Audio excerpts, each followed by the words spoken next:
কাদের ভোটে মমতার সিংহাসন? সরাসরি বড় তথ্য সামনে এনে সাসপেন্ড বিধায়ক হুমায়ুন কবির একই বললেন। বাবরি শিলান্যাসের মাঝেই বিস্ফোরক হুমায়ুন বললেন মমতার অহংকার ভেঙে দেবে। 15 বছরের সংখ্যালঘুরা কি পেল? তৃণমূলকে এক হাত নিলেন ভরতপুরের বিধায়ক। সংখ্যালঘু ভোট নিয়ে তোলপাড়। সাসপেন্ড হতেই মমতার বিরুদ্ধে আগুন ছড়লেন হুমায়ুন কবির। নিজস্ব দল ঘোষণার কথাও বললেন তিনি। 135 আসনে প্রার্থী দেবে হুমায়ুন। সংখ্যালঘু ভোটে নয়া সমীকরণ। আমি বুঝে নেব সংখ্যালঘু অধিকার। লড়াইয়ের ডাক ভরতপুরের বিধায়কের। ইফতার ঈদের মঞ্চেও আস্থা টলেনি।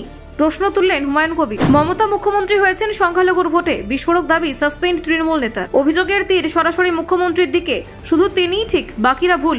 বাবরি মসজিদ বিতর্কের মাঝে সংখ্যালঘু রাজনীতিতে ঝড় তুললেন হুমায়ুন। এবার কি করবেন মুখ্যমন্ত্রী মমতা বন্দ্যোপাধ্যায়? দেখুন, বাংলার রাজনীতিতে সংখ্যালঘু ভোট সবসময় অত্যন্ত গুরুত্বপূর্ণ ভূমিকা পালন করে।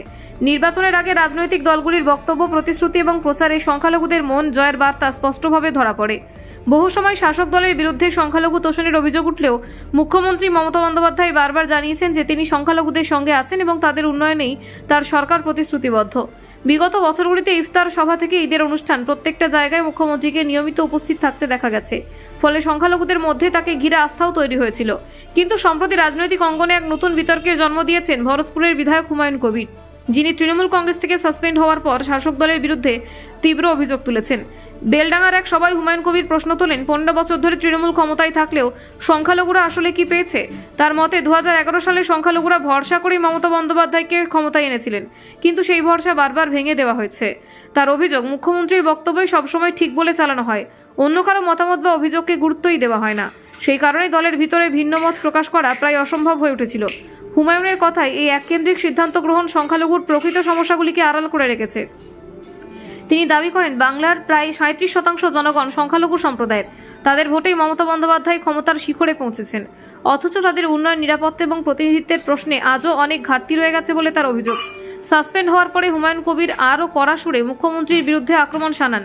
তিনি বলেন, রাজনীতিতে যে অহংকার তৈরি হয়েছে সেটাকে ভেঙে দেওয়াই তার লক্ষ্য। এমনকি তিনি দাবি করেন তিনি মমতা বন্দ্যোপাধ্যায়কে প্রাক্তন মুখ্যমন্ত্রী করেই ছাড়বেন। এই বক্তব্য রাজ্য রাজনীতিতে নতুন বিতর্ক এবং উত্তেজনা তৈরি করেছে। বিশেষ করে আগামী নির্বাচনের আগে সংখ্যালঘু ভোট নিয়ে যখন সব দলে কৌশল সাজাতে ব্যস্ত, তখন হুমায়ুনের এমন আক্রমণ রাজনৈতিক সমীকরণের নতুন মাত্রা যোগ করেছে। সভা থেকে তিনি এও জানান যে তিনি নিজস্ব রাজনৈতিক দল গঠন করবেন। শুধু দল গঠন নয়, তার দল সংখ্যালঘু অধ্যুষিত 90টি আসন সহ মোট 135টি বিধানসভা আসনে প্রার্থী দেবে বলে তিনি ঘোষণা করেন। তিনি দাবি করেন, প্রয়োজন হলে তিনি বিরোধী দলে বসে লড়াই করবেন।